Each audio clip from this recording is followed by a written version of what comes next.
Hey there, Justin Thomas here. Looking at a prairie here in southwest Missouri. This prairie is famous in the region, at least, should be in the world, for having the most species in a 1/4 meter quadrat, which is 1/2 meter by 1/2 meter, roughly 2 feet by 2 feet square. We collect data out here.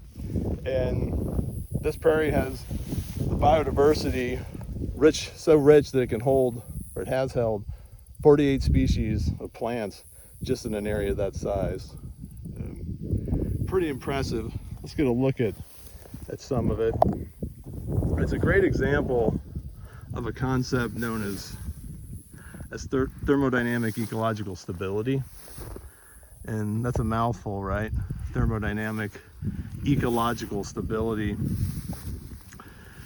what that really means is that the niches in this system, the grasses, the forbs, the microbes, the insects, it's all pumping on all cylinders. There's no wasted solar energy. The solar energy coming in from the sun, which is especially bright today on a gorgeous fall day, that energy is entering the system. All energy enters ecological systems through photosynthesis in a terrestrial landscape and in most aquatic systems as well.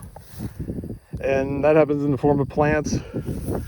And then those plants capture that energy, they make tissues, and then those tissues and sugars and all the wonderful molecules and energy forms that they convert light energy into is then used for the system itself, for anything that partakes of that energy web. And that creates that's literally a thermodynamic ecology based on energy and systems.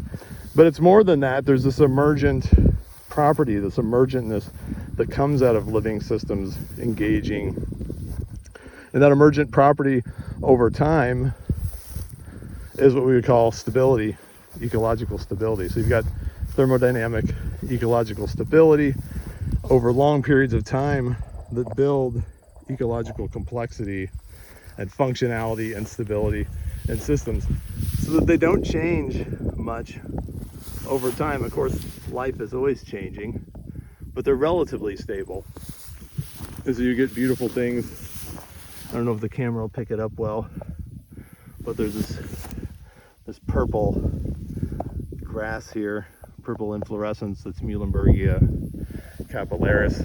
That's a species that you would only find in these really low productivity, stable systems. Things that are in a state of thermodynamic ecological stability are what you can also call old growth. Or I heard recently Alan Weekly in the Southeast quoting, I think, Bob White, that these are legacy systems, really old systems made by time and community over long periods of time generate this sort of complexity. These are the things we can't replace. These are the things we can't reconstruct. We may be able to set the gears in motion for them to reform. We don't know, though. It requires such deep time that we don't even know what that looks like. Here's some Oligoneuron rigidum, some Solidago ralis, which isn't necessarily an indicator of high quality, but it likes these low productivity zones. So you do see Solidago ralis, old field goldenrod. Here you've got some Seviotrichum ulantingiensis, the sky blue aster. There's lots of Gentiana puberulenta, downy gentian around as well. But all that complexity, all the emergent properties in a living system are what we look for in ecological systems. They're hallmarked also by low productivity. So you can see here, this prairie is not growing as high as a gentleman on a horse. It's relatively low. There's an area of disturbance, some damage, a system in the process of recovery.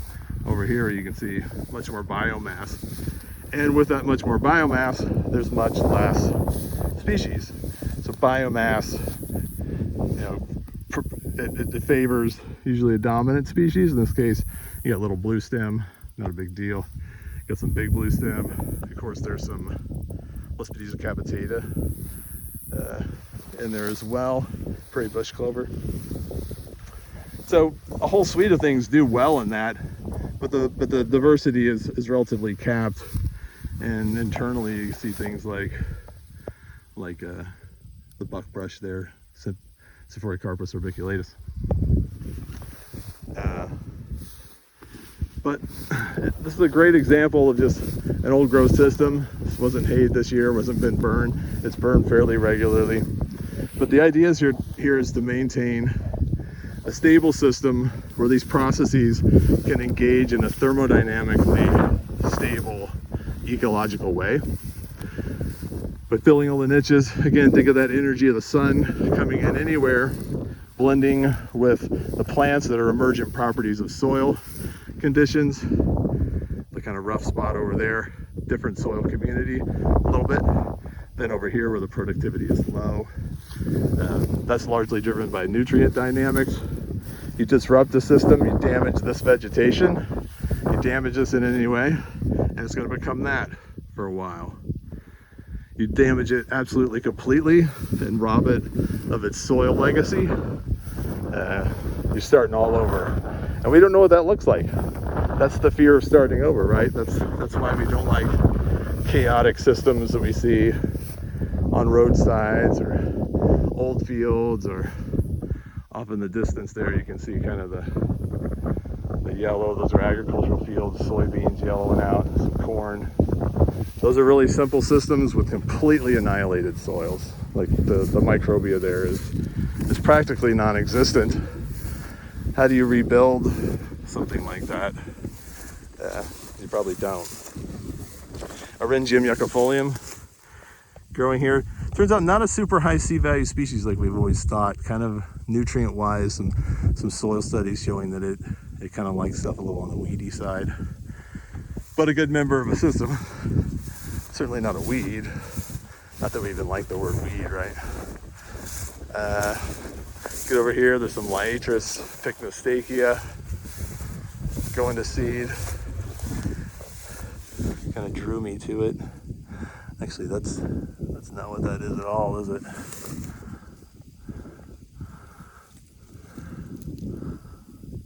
No, that's not what that is. That's what I thought it was when I walked up to it. That's Nablus aspera, or Prananthes aspera, which interestingly looks that similar color when it's in flower.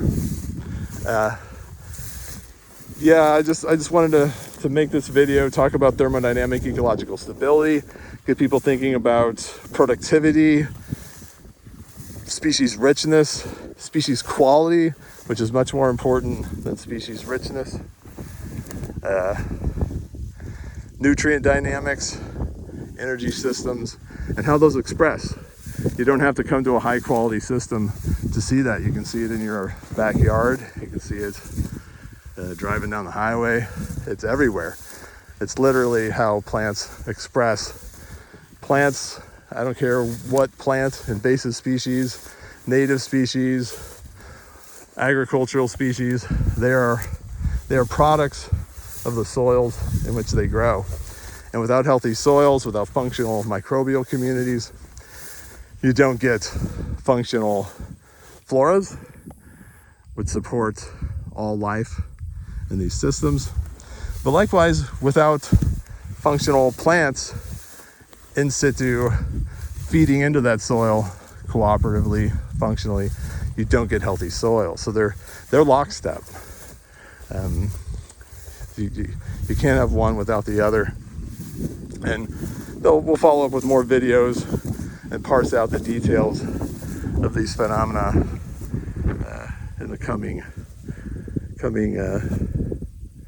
videos. But a gorgeous place to be. And this I want to touch on also before I hang it up, that these aren't just plants in a system. This is our hope. This is our future. This is our understanding of what life does, how life expresses, how it engages, how it manifests as fully and as richly and as beautifully and as complexly. You know, there's love in these systems, and this is love. It may not be the love that you'd find defined in a Webster's dictionary, but it's love in the sense of perpetual stability and functionality, community. You change it a little bit, the definition of that love changes a little bit, but understanding ecological complexity really is understanding the way in which systems, as they learn and grow and experience together, become compassionate, maybe because they have to be, become compassionate as resources become more scarce, as a system stabilizes, as other things learn to fill niche better. It becomes harder to find your niche or to make the nutrient demands that your metabolism needs if you're a plant or animal or microbial living in the system. But that's literally what drives the system. I mean, that is the engine. That strive, that struggle is what makes the living system complex and engaging. And when you come in and do anything that damages that, it affects it. And I'll harp in all these videos about floristic quality assessment, primarily mean C value. Mean C value in these systems, in any system, is all that matters. It means, richness doesn't tell you anything without C value. Structure doesn't tell you anything without C value. You got to know what the species are reflective of. C value is literally a floristic quality assessment. It's telling you the quality of the system, not a quality in the sense of do we like it or not, but quality in the sense of where's the love, where's the perpetual giving, the sharing, the community building, the hope, the inspiration. And when we open ourselves to that, we start finding that that's part of us as well, that you can't move into these systems and operate in these systems with hate or anger or impatience. And a lot of these prairies in this part of the world are being really impacted negatively by people who really have great intentions, but they're not coming at it with compassion that the system requires. And that's ultimately what we all have to learn.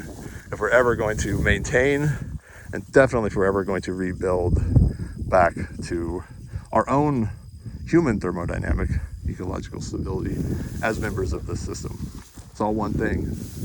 And putting it in that sphere and adhering to it, despite the cognitive dissonance that generates, is paramount. Anyway, going on too long, lots to think about. Feel free to send me comments, questions. We'll follow up a lot of this. A lot of this may seem heavy, but it's simple.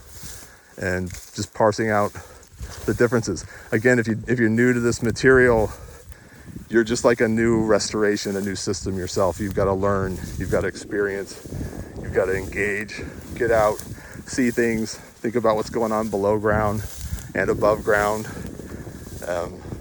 Get rid of all the dogma and all the conjecture and any sort of preference for one thing over the other. Accept things as they are. Accept things as products of their histories, in the way that you'd accept a person who is in your family or on the street. The best thing we can do is accept people as products of their histories and be compassionate and move forward with that. It's just a lesson in life. Anyway, I'm out here. I hope you guys get out there and see some stuff, experience some stuff, and grow with the systems you love. All right, thanks.